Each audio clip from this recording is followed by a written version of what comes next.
Seja bem-vindo à Primeira Igreja Batista do Pará. Seu vídeo já vai começar. Mas antes, não esqueça de se inscrever, dar o like e ativar as notificações.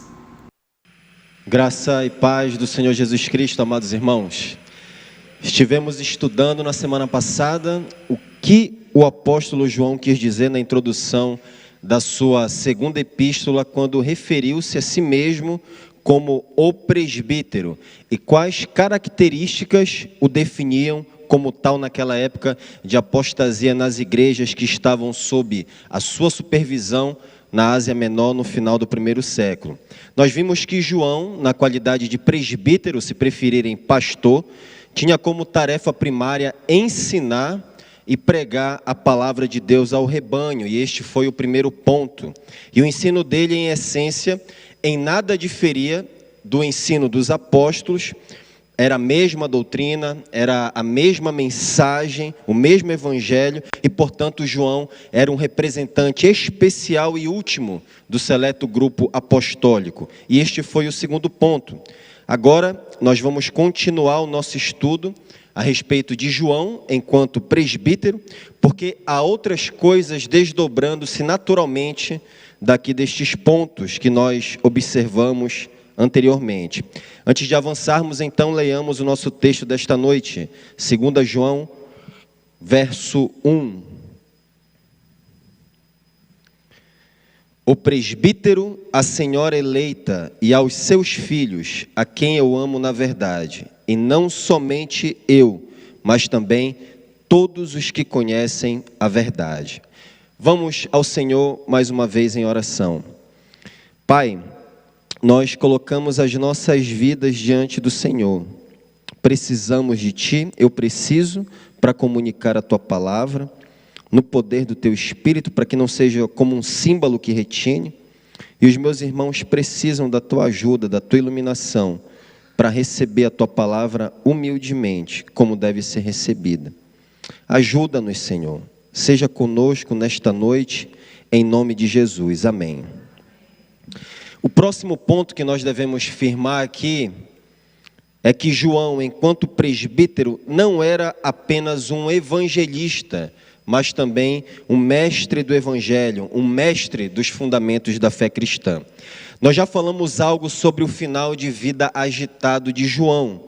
Ele é o último apóstolo sobrevivente e, portanto, o fardo de liderar a proclamação e a defesa da fé cristã estão sob os seus ombros. Está sobre ele esse peso no final do primeiro século. Então, primeiramente, ele escreve o seu evangelho entre 80 e 90 depois de Cristo, cerca de 50 anos depois dele haver participado do ministério terreno de Jesus, e ele o escreve com propósito evangelístico. Ele queria evangelizar as pessoas, queria que as pessoas conhecessem Jesus. A palavra crer aparece aproximadamente 100 vezes no evangelho de João. Depois, entre 90 e 96 depois de Cristo, ele escreveu 3 cartas e um Apocalipse.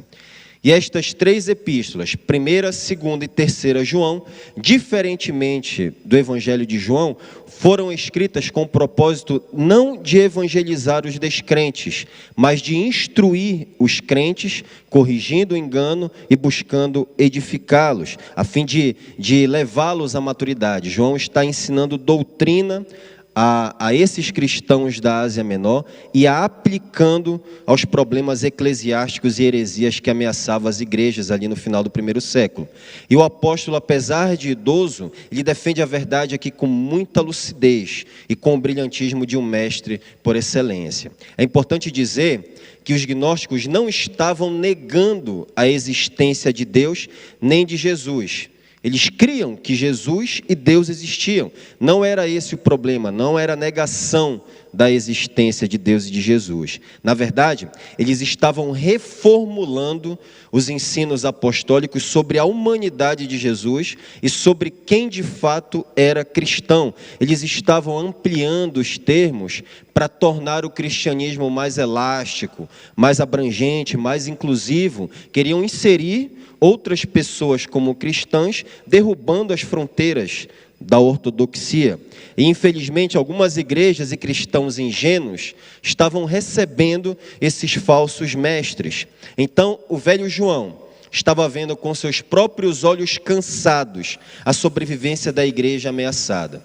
E isso demonstra que o engano sempre esteve assediando a igreja desde o início. Nunca foi diferente. Nunca teve um momento em que a igreja não esteve sob o ataque de falsos ensinos, judaizantes, gnósticos e assim por diante ao longo da história da igreja cristã. Nunca foi diferente porque este mundo é um lugar de enganos, é um lugar de erros, governado pelo pai da mentira. E o próprio Satanás, diz Paulo em 2 Coríntios 11, 14, disfarça-se de anjo de luz. E João, vendo a igreja sob ataques de hereges no final do primeiro século, sabia disso. Ele não ignorava a realidade de que existiam falsos mestres e que a igreja sempre estava propensa a desviar-se. Ele diz no versículo 7 de 2 João: de fato, muitos enganadores têm saído pelo mundo. Veja, não são poucos, são muitos que João está dizendo, os quais não confessam que Jesus Cristo veio em corpo. É por isso, meus irmãos, que ele enfatiza a verdade nos seus escritos mais do que qualquer outro apóstolo. A palavra verdade é mencionada 52 vezes em seu evangelho, 22 em suas 3 cartas e 5 vezes somente aqui em 2 João. E graças a Deus, meus irmãos, por João dar essa ênfase à verdade, porque em meu juízo, dentre todos os ensinos da Bíblia, o ensino joanino é o mais equivocadamente interpretado e distorcido por alguns ramos da cristandade e por falsos mestres. Alguns dos ensinos mais estranhos sobre o Evangelho de Cristo procedem de mestres que deturpam os ensinos de João, como os professores da teologia da livre graça. Talvez você não esteja familiarizado com o termo, mas certamente o ensino você vai reconhecer. Eles defendem, embora eles defendam com firmeza a inerrância da Bíblia, a Trindade, a plena divindade de Cristo, além de outros artigos fundamentais da fé cristã, eles ensinam, no entanto, que você pode receber Jesus como Salvador, mas não necessariamente como Senhor. Em outras palavras, Cristo pode ser, de fato, seu Salvador, embora sua vida não apresente nenhum indício de devoção a Deus, nenhuma mudança moral, nenhuma mudança externa visível. Nas palavras de João Batista, nenhum fruto de arrependimento, nenhum crescimento em santificação. E a base deste falso ensino é principalmente a literatura joanina. É claro que isso é uma completa perversão da verdade bíblica, de que inequivocamente Jesus Cristo é Salvador, bem como Senhor de todo aquele que crê e se arrepende dos seus pecados. Uma vez que a glória do Evangelho não é apenas perdão de pecados. Perdão de pecados já existia no Antigo Testamento. Existe uma ampla teologia de perdão de pecados no Antigo Testamento. E, de fato, isso já era uma grande coisa. Mas a glória do Evangelho, o elemento novo que o Novo Testamento traz, é a libertação do pecado e o recebimento de dádivas, justificação, adoção e santificação, que mudam a nossa posição e condição em relação a Deus. Em consequência disso, nós podemos desfrutar de uma relação com Deus inteiramente nova na história da redenção. Porque diz Hebreus 12, 14, sem santidade ninguém verá o Senhor. E é por causa de falsos ensinos, como a teologia da livre graça, de tentativas de reformular o Evangelho e tornar o termo cristão mais abrangente e inclusivo, os quais assediam a igreja desde os primórdios, como eu disse, que João, o evangelista, agora assenta-se na cadeira de mestre e escreve cartas para ensinar a sã doutrina aos cristãos da Ásia Menor e para exortá-los a permanecer na verdade. João, como presbítero e último representante da tradição apostólica, estava cônscio de que a sua tarefa não era meramente evangelizar, mas combater o erro e batalhar pela fé que foi entregue de uma vez por todas aos santos, guardar o que lhe foi confiado, nas palavras de Paulo em 1 Timóteo 6,20.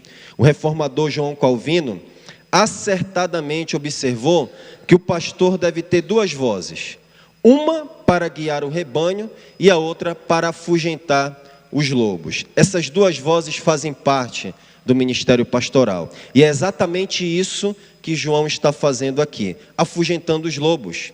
João está no exercício da sua tarefa aqui. João era o mestre e ele está ensinando doutrina para manter a igreja unida, não por outra coisa. A filosofia ministerial de João refuta a falácia gospel de que a doutrina divide, porque na verdade era o falso ensino e a ausência de firmeza doutrinária que realmente estavam desviando os cristãos e dividindo as igrejas ali no primeiro século, e o Pentecostes havia sido um dia desse, e as igrejas já estavam se desviando. João definitivamente, meus irmãos, nada tem a ver com os evangélicos modernos, cujo tagarelar enfadonho é: deixemos de lado as diferenças doutrinárias, a teologia, as definições e as proposições estreitas, e vamos apenas evangelizar, vamos apenas falar de Jesus, porque a teologia esfria. Não e não, meus irmãos, não é esse o ensino de João aqui. Não é essa a postura dele. Nós vemos claramente em outros lugares das Escrituras a verdade de que a tarefa de um pastor vai muito além da evangelização. Ele deve ser um mestre pastor. Sim, a evangelização ela é uma atribuição importante do ministério pastoral. Eu não quero negligenciá-la ou diminuí-la aqui diante dos irmãos, e ela de fato não deve ser negligenciada nem diminuída.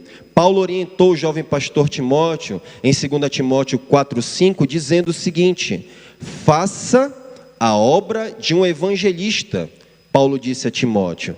Mas isso não é tudo o que o pastor deve fazer no que diz respeito à sua tarefa de anunciar a verdade. É uma parte importante, não pode ser ignorada e negligenciada, mas não é tudo. O pastor também deve ser um mestre das doutrinas cristãs, deve se desenvolver como um profundo conhecedor de toda a verdade bíblica, ou nas palavras de Paulo, de todo o conselho de Deus, para edificar a igreja e protegê-la dos falsos ensinos, porque o mundo, assim como na época dos apóstolos, continua sendo lugar de enganos, e ainda hoje, falsos mestres levantam-se contra a sã doutrina, e infelizmente, às vezes de dentro da própria igreja, como eu disse nos estudos anteriores. O mormonismo diz que Deus revelou novas escrituras a Joseph Smith, que superam a Bíblia. Os testemunhas de Jeová negam a divindade de Jesus e a imortalidade da alma.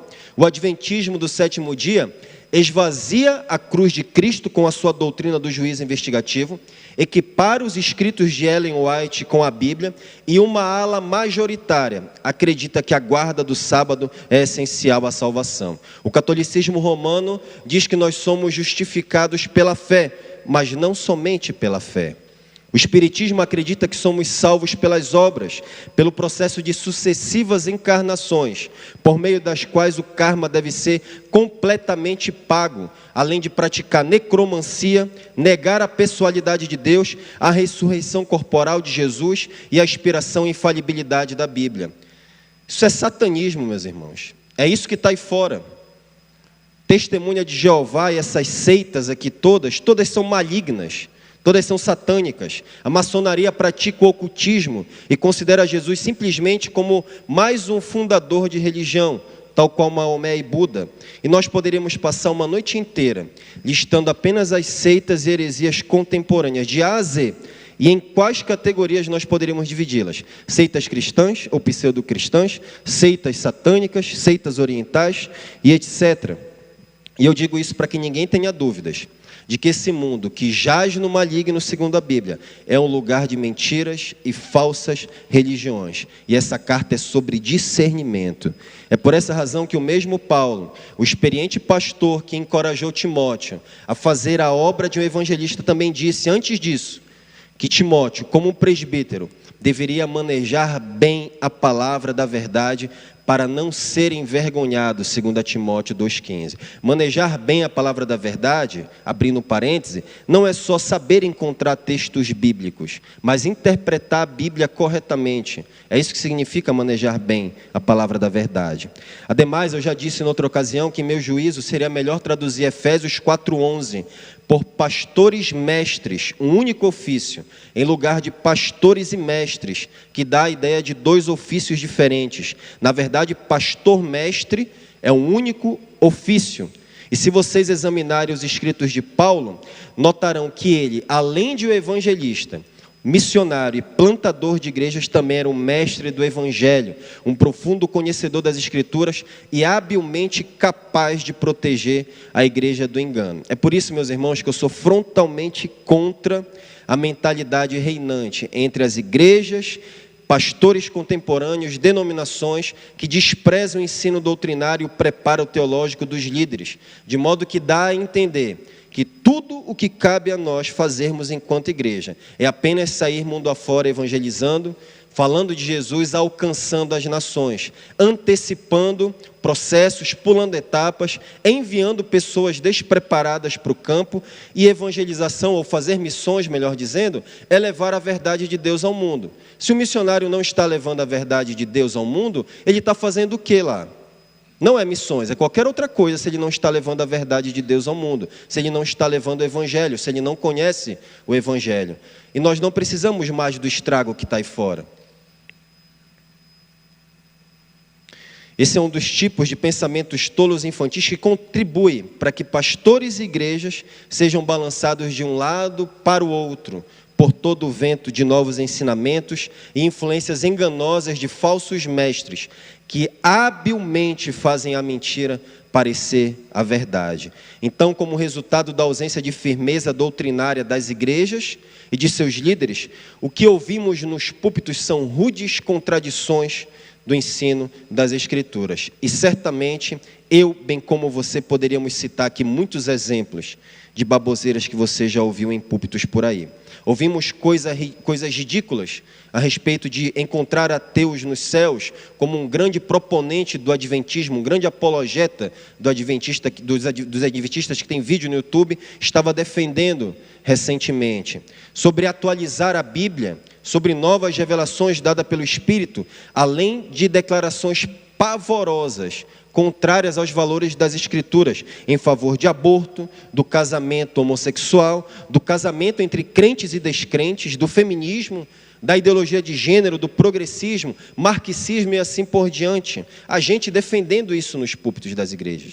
Contudo, nada é dito a respeito da malignidade do pecado, da magnífica obra expiatória de Cristo, da santificação, da comunhão com Deus, da obra do Espírito Santo, da certeza da salvação, da suficiência das Escrituras e de muitas outras doutrinas importantes da fé cristã. Meus irmãos, se isso é enfadonho, nós devemos testar a condição do nosso coração diante de Deus, porque essas coisas dizem respeito ao Evangelho, e a omissão destas verdades fundamentais revela pura ignorância e despreparo bíblicos. Assim, o que acontece? A igreja fica completamente vulnerável a ataques internos e externos contra a sã doutrina.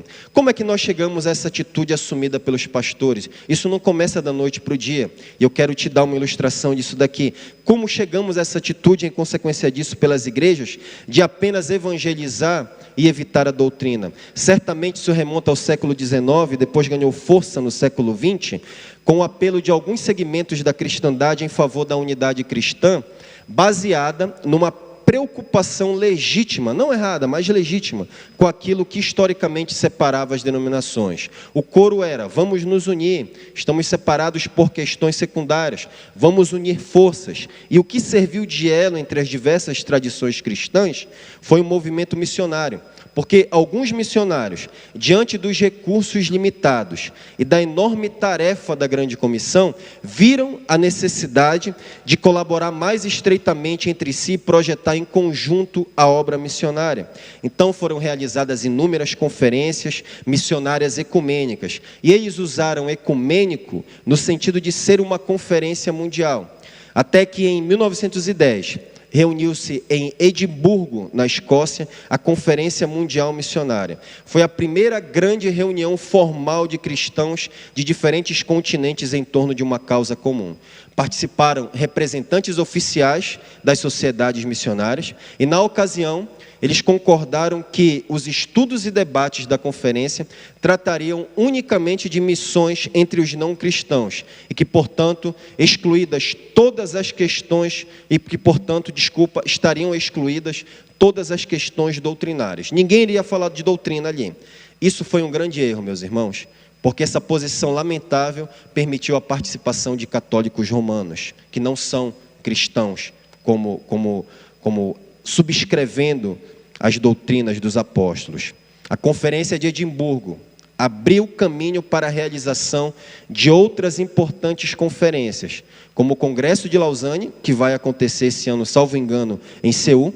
Na ocasião, em 1974, a primeira realizada aconteceu na Suíça e foi organizada por John Stott e Billy Graham, os quais, àquela altura, não imaginaram que estariam abrindo as portas para a entrada de um movimento missionário evangélico cada vez mais divorciado da teologia e pragmático. Além disso, a posição de desprezo pela doutrina adotada em Edimburgo foi a gênese do ecumenismo religioso tal qual nós conhecemos hoje. Um movimento de unificação entre todas as religiões que defende a ideia de que muçulmanos, hindus, budistas, judeus, taoístas, candomblecistas e voduístas estão buscando e servindo verdadeiramente a Deus tal qual os cristãos. E que, portanto, devemos deixar as diferenças doutrinárias de lado e trabalharmos juntos por um mundo melhor. Afinal, dizem eles, servimos todos ao mesmo Deus, não?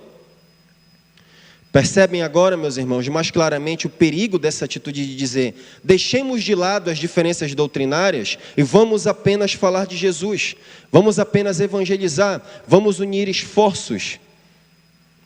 Não estou mencionando esses eventos simplesmente para entretê-los com um pouco de história da igreja. Quero fixar a verdade de que ideias sempre têm consequências. E algumas dessas consequências são desastrosas, eternamente desastrosas. Por essa razão, a igreja e seus líderes, e é importante que vocês entendam isso. Isso não é importante só para pastores, mas para a igreja, para que a igreja teste os ensinos. Foi para isso que João escreveu essa carta. A igreja e seus líderes jamais devem alargar as fronteiras da ortodoxia, ou seja, da crença correta, do cristianismo apostólico, colocando em risco a sobrevivência da igreja em favor de uma atitude tola apenas de falar de Jesus e se unir a qualquer pessoa.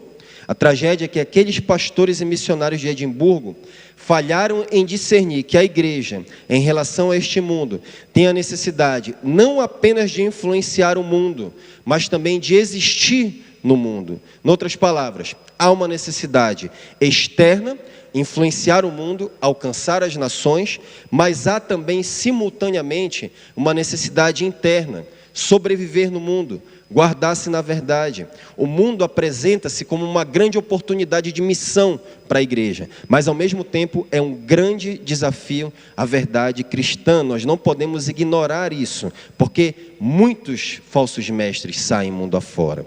Esse mundo é um lugar de enganos, e essa tensão na igreja, existência e missão, é real e não pode ser ignorada sem trazer sérios prejuízos para a igreja e seus membros.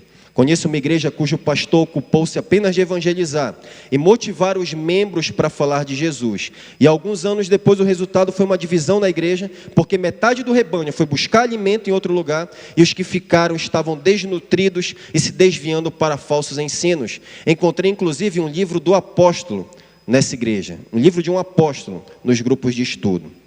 Ora, não seria essa a razão porque algumas igrejas começam bem, com pessoas aparentemente vindo a Cristo aos borbotões, e todavia 1 ou 2 décadas depois estão minguadas, fracas doutrinariamente, não progridem, não plantam outras igrejas e não raramente desviam-se até para heresias ou para algum método pragmático de crescimento de igrejas. Isso parece familiar para você? Você conhece alguma igreja assim? Você veio de alguma igreja assim? O problema é que colocaram nessas igrejas evangelistas para liderá-las. Alguns deles até bem intencionados, apaixonados por Jesus, com fervor missionário, e no entanto não eram aptos para ensinar todo o conselho de Deus. Não manejavam bem a palavra da verdade, não eram pastores mestres. Há também a trágica história de um outro pastor que liderou uma igreja por 10 anos. Ele nunca ensinou nada errado.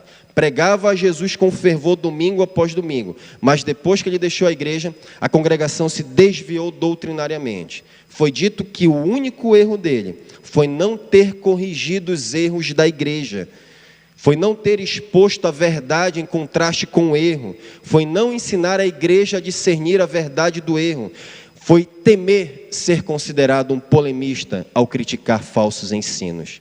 E o lamentável resultado disso foi que o referido pastor deixou uma igreja que foi evangelizada, mas sem solidez doutrinária, sem capacidade de discernir as falsas doutrinas, nem os apóstolos de Satanás disfarçados de servos de justiça.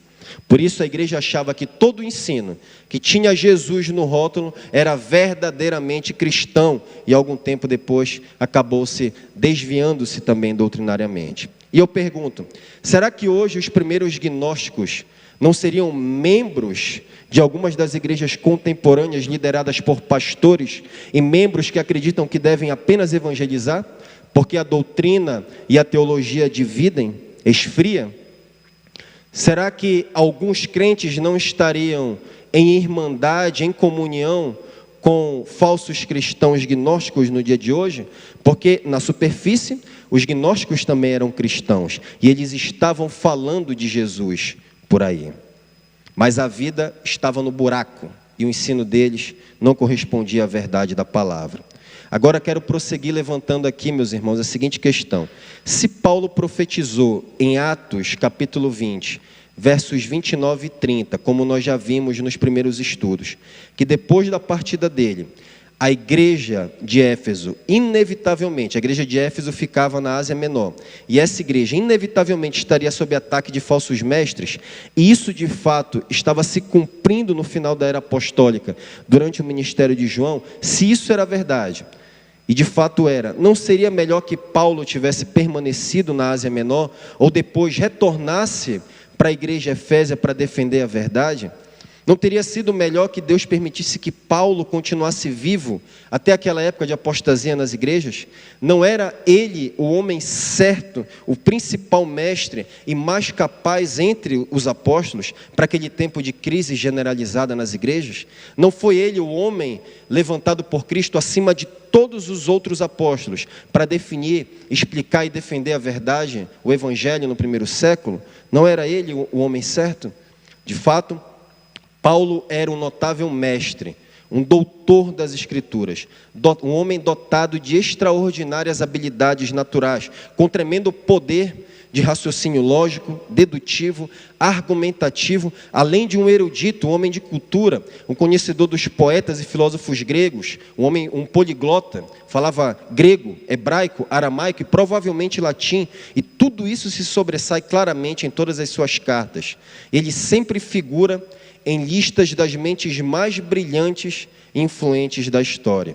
E a sua carta aos Romanos, inclusive, era, até pouco tempo, matéria de estudo em faculdades de direito norte-americanas. Analisava o seu argumento ali na carta aos Romanos. Na verdade, em meu juízo, Paulo foi a mente mais brilhante da história da humanidade, de modo que, quando foi iluminado pelo Espírito Santo, ele encontrou Cristo nas Escrituras, encontrou todos os tesouros da sabedoria e do conhecimento, as suas faculdades mentais foram potencializadas e o seu discernimento foi extraordinariamente aguçado, e ele submeteu tudo isso ao serviço de Deus, colocou tudo isso aos pés do Senhor Jesus. E uma das grandes contribuições de Paulo, como eu disse no último domingo, aqui abrindo a série em Efésios, foi conciliar o ensino do Antigo Testamento com o do Novo, da maneira que ele usou isso no ponto certo para refutar os teólogos judeus, plantar igrejas e escrever 13 cartas do Novo Testamento, as quais visavam combater os falsos ensinos emergentes nas congregações.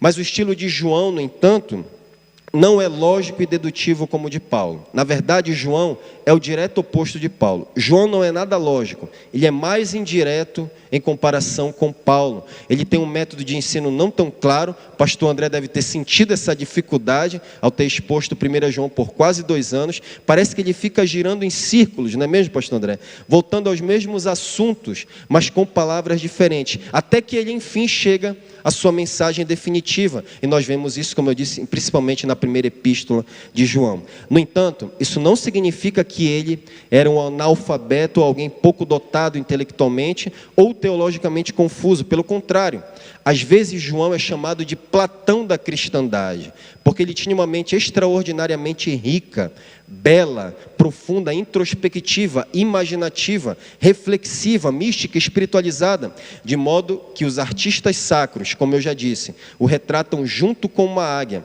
representando a sua aguçada visão espiritual. E isso é claramente percebido naquele magnífico prólogo do seu evangelho, o qual em apenas uma linha contém mais profundidade espiritual, verdade, graça, beleza, teologia e verdadeira filosofia do que jamais foi escrito por todos os teólogos e filósofos. Ele diz em João capítulo 1, verso 1, no princípio era o Logos, e o Logos estava com Deus, e o Logos era Deus. Que profundidade, meus irmãos.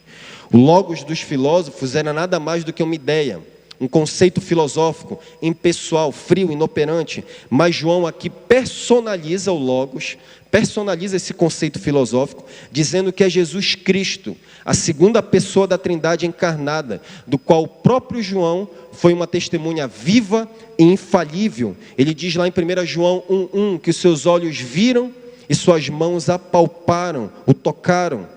Ele viu o Logos encarnado e ele penetrou profundamente nas questões insondáveis de Deus. E, portanto, tudo que João escreveu transparece isso. Tem um toque místico, tem uma profundidade teológica paralisante, uma mente brilhante por trás, movida pelo Espírito Santo. E, em minha opinião, ele se aprofundou tanto no Evangelho, que tornou-se o primeiro dos 12, o campeão em sabedoria, amor, profundidade espiritual e em volume de material canônico. Agora, embora profundo e místico, João não é nada vago e filosoficamente especulativo. Seu método de ensino e escrito são considerados irregulares para os nossos padrões modernos. No entanto, a sua didática e a sua redação não são caóticas e disformes. Como eu já mencionei em outra ocasião, o ensino e a escrita de João são muito claros e inequívocos. Tudo com ele é preto no branco. Ele tem um claro discernimento das realidades espirituais. Nada é vago em João. Ele é simples e claro, ao mesmo tempo espiritualmente profundo, discernindo e separando a verdade do erro em um brilhante dualismo. Ou é isto ou é aquilo. Não tem meio termo. Ou é filho do diabo ou é filho de Deus. Ou é luz ou é trevas. Ou é julgamento dos justos ou é julgamento dos ímpios. Não tem meio termo em João. Não há espaço para neutralidade com João. Então, embora a personalidade de João fosse completamente diferente da de Paulo, e que nada indique que João era alguém altamente instruído como o apóstolo dos gentios, certamente ele tinha destacada capacidade intelectual e espiritual. Ele era apto para ensinar, porque toda a sua personalidade estava inflamada e saturada com as verdades do Evangelho. E isso transparece brilhantemente e também de maneira poderosa em seus escritos. Pois bem, por que eu estou me demorando nisso aqui? Por essa razão, para responder que Deus não preservou Paulo vivo até o final do primeiro século, porque ele tem o homem certo, com as capacidades adequadas para cada época e necessidade da igreja. Como o pastor disse bem no início, sem saber a mensagem que eu queria pregar, cada um tem a sua experiência e as suas habilidades dadas por Deus. Deixa eu afirmar esse ponto de uma outra maneira. João é um presente. João é um dom, uma dádiva concedida por Deus à igreja na forma de um presbítero, na forma de um mestre pastor. E de fato é dessa maneira que o Novo Testamento refere-se aos pastores fiéis, um presente de Deus. Vocês veem o ensino desta verdade lá no capítulo 4 da carta de Paulo aos Efésios. Abrem em Efésios capítulo 4, por gentileza.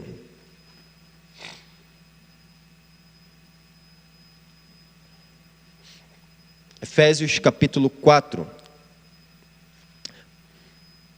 Em linhas gerais, Paulo vai dizer aqui que quando Cristo foi exaltado aos céus, ele concedeu dons, se preferirem, presentes aos crentes. E todos esses presentes vieram capacitados pelo Espírito Santo. E aí no versículo 7 ele diz, Efésios 4, 7, a cada um de nós, porém, ele concedeu uma dádiva por meio da generosidade de Cristo. Presentes individuais aqui então, dado aos crentes individualmente. Contudo, Paulo continua dizendo que Cristo dá dons não só aos crentes individualmente, mas também para a igreja, ao conjunto total de crentes. E que tipo de presentes Cristo dá à igreja?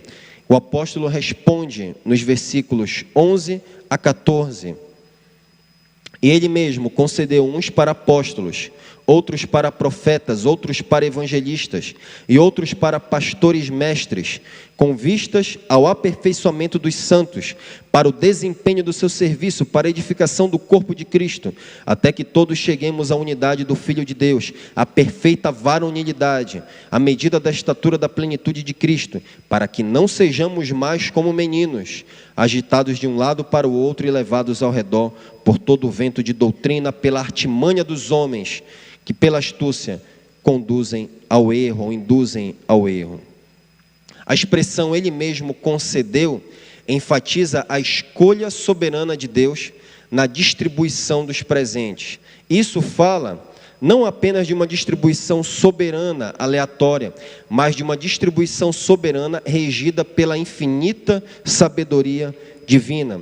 Então os pastores são divinamente chamados e colocados por Deus no lugar certo, no momento correto e com a capacitação adequada para suprir as necessidades da igreja e protegê-la dos falsos ensinos. Soberania e sabedoria juntas nessa escolha. Deixe-me ilustrar isso. Às vezes nós ganhamos presentes de aniversário ou em ocasiões especiais, os quais, embora presentes dados a nós com muito amor, não se ajustam às nossas necessidades. E em razão disso nós precisamos trocá-los na loja por outro que nos sirva. Ora, meus irmãos, mas isso não acontece com os presentes dados por Deus, porque Ele sabe exatamente o que precisamos, quando precisamos e até quando precisamos. Então, no caso de Paulo, Deus preparou a sua personalidade, formação intelectual e talentos para duas realizações especiais: defender a fé cristã contra os judeus e anunciar o evangelho aos gentios.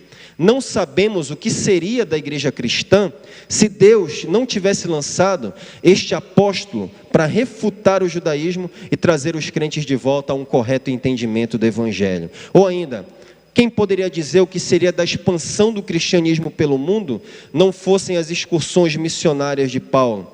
E Deus estava por trás disso tudo. Não foi Paulo que se fez apóstolo. Paulo, apóstolo de Jesus Cristo, pela vontade de Deus, diz o primeiro versículo de Efésios. Deus estava por trás de tudo isso. Deus o separou e o preparou desde o ventre materno, de acordo com as suas próprias palavras em Gálatas 1,15. Por outro lado, durante anos, Deus também preparou cuidadosamente João, moldou a sua personalidade, quebrantou o seu coração, como nós vimos na introdução desses estudos, dotou a sua mente, capacitou com dons e talentos e abriu extraordinariamente os olhos do seu entendimento por meio de uma comunhão viva com Cristo, talvez mais do que qualquer dos outros apóstolos, para discernir profundamente as verdades do Evangelho. Dentre os apóstolos, nenhum caminhou tanto com o Senhor como João, porque ele foi o que teve mais longevidade. João avançou muito em comunhão, meus irmãos, muito em comunhão com Cristo. Reitero, talvez mais do que todos os outros apóstolos, embora seja difícil não considerar Paulo como um igual nesse aspecto. Então, finalmente, Deus levantou o idoso João para defender a fé cristã contra o misticismo e a especulação filosófica dos mestres gnósticos. No momento certo, no lugar certo, como um presente de Deus, na hora adequada, com a profundidade espiritual e compreensão teológica nas medidas exatas para combater as filosofias humanas e proteger a verdade. Portanto, é claro que essas diferenças de personalidade, intelectuais e de estilo entre Paulo e João não constituem uma desvantagem real. O apóstolo Pedro, em sua primeira carta, no capítulo 4, versículo 10, chama isso de a graça de Deus em suas múltiplas formas. Então, Paulo era o homem certo para enfrentar o judaísmo, João para o gnosticismo. Todos nós, meus irmãos, temos intelecto, personalidades, sensibilidades e dons diferentes uns dos outros, para que cada um à sua maneira possamos ser usados por Deus, no lugar e circunstâncias adequados. Da mesma maneira, Deus não faz dois açaizeiros iguais, duas castanhas com a mesma forma e medida, duas borboletas com cores exatamente idênticas, dois cachorros perfeitamente semelhantes. Todos temos algo que nos distingue uns dos outros.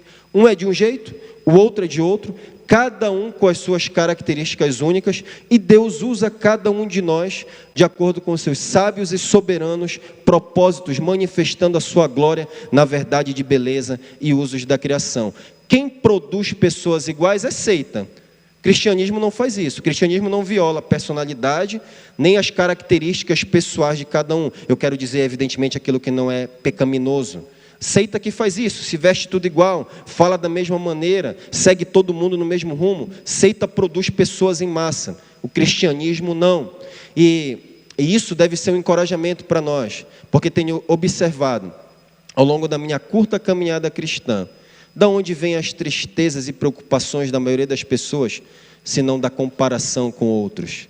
Deus fez cada um à sua maneira, e Ele tem coisas especiais para cada um. Ele não é pai para um e padrasto para outro, e Ele está preparando cada um de nós para usar de acordo com seus sábios e soberanos propósitos. Olhe para a Reforma Protestante, no século XVI. Martinho Lutero foi um homem levantado por Deus para defender a fé cristã contra os enganos perpetuados pela Igreja Católica Romana. E durante séculos a igreja estava sob o domínio da tradição cristã, por assim dizer. E esse levantar de Lutero contra a tradição católica romana produziu um terremoto religioso que impactou e abalou o mundo para sempre. Nós estamos aqui sentados hoje, essa noite, em certa medida, graças à Reforma Protestante. Alguém descreveu Lutero como um oceano, porque além da sua enorme produção literária, ele tinha uma personalidade profunda e poderosa. Ele era apaixonado, enérgico, rude, corajoso, ousado, estreito, rígido com a verdade. E Deus usou a sua personalidade intrigante, convicta e apaixonada para combater séculos de tradição e abusos da igreja romana. Somente alguém, meus irmãos, com uma forte convicção e zelo pela verdade, inflamados pelo Espírito Santo, poderia permanecer firme contra tudo e todos. Ele era o homem certo na hora certa, um presente de Deus para trazer a igreja de Cristo de volta ao Evangelho. Cerca de 2 décadas depois, porém, a reforma tinha perdido a sua força inicial. Lutero era ferozmente perseguido pelo Papa e pelo Imperador. O movimento da reforma se fragmentou por causa de discordâncias teológicas internas. Alguns líderes da primeira geração já haviam morrido e a igreja romana estava ressurgindo numa contra-reforma. E Lutero, com cerca de 54 anos, estava cansado e quieto. Tudo parecia ter dado errado. Foi nesse exato momento que Deus levantou Calvino como líder da reforma, para expor e sistematizar o pensamento reformado, para dar unidade ao movimento, o que nenhum dos outros reformadores da primeira geração fizeram. Calvino, assim como Lutero, era um homem erudito, dedicou-se ao estudo do latim, grego, da teologia e dos autores clássicos, um homem muito piedoso, intelectualmente brilhante. Todavia, a personalidade de Calvino era completamente diferente da de Lutero. Ele era introspectivo, recluso, absorto, discurso concentrado, talvez um pouco melancólico, de modo que a princípio ele até recusou um convite para pastorear, porque ele desejava a tranquilidade dos estudos, além de estar convencido que os dons dele não eram os de líder nem os de pastor. O que quer dizer isso?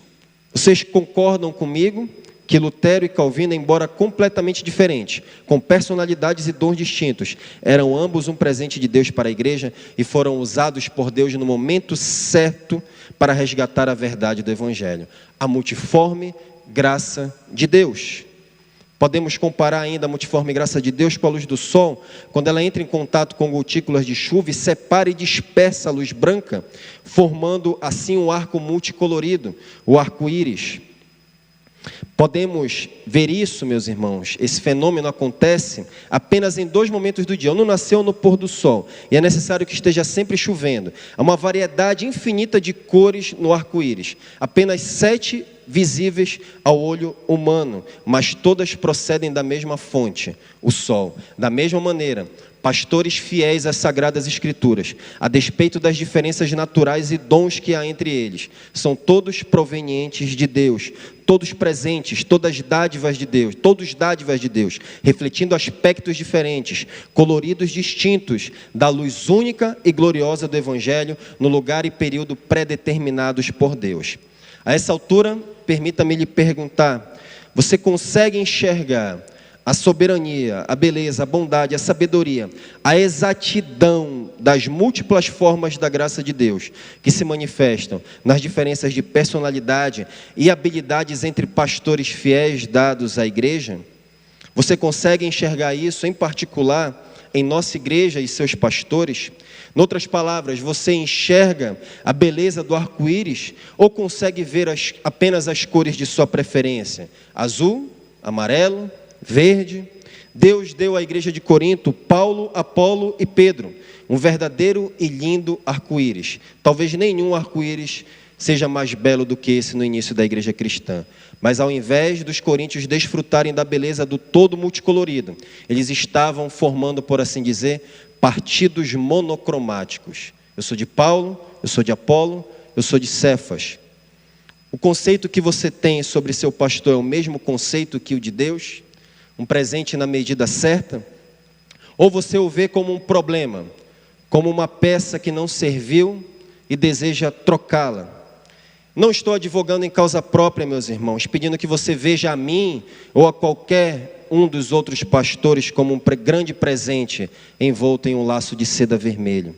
No entanto, eu quero que você entenda que um ministro fiel à palavra, gostemos dele ou não, prefiramos outro ou não, tenhamos afinidade ou não, é uma dádiva de Deus, é o que a Escritura diz. Um presente dado pela sabedoria divina, na época e lugar certos, sem possibilidade de erros, para alimentar a igreja de Cristo e protegê-la do engano e do pecado. E quem poderia dizer o que aconteceria com algumas igrejas se Deus não tivesse sabiamente colocado nelas pastores fiéis? Fica para sua reflexão. O que seria da cristandade depois do 1º século, se Deus não tivesse protegido a igreja ao levantar João contra os gnósticos? O que seria de nós? João, o presbítero, um evangelista e também um mestre da verdade.